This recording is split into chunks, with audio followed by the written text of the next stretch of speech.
গাউসুল আজম রহমতুল্লাহি আলাইহ এর দোয়ায় হাজার হাজার বছর পুরনো কবর থেকে এক নারী জীবিত হয়ে উঠলেন। কিভাবে? চলুন জেনে নেই। একদিন একজন খ্রিস্টান ও একজন মুসলমানের মধ্যে তর্ক চলছিল।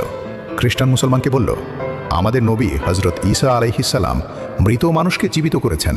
যদি তোমাদের নবীও কাউকে মৃত থেকে জীবিত করে থাকেন তাহলে প্রমাণ দাও।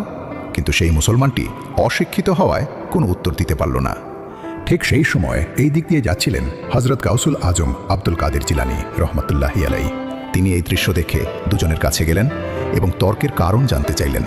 খ্রিস্টান পুরো ঘটনা গাউস পাক রহমতুল্লাহি আলাইকে বলল।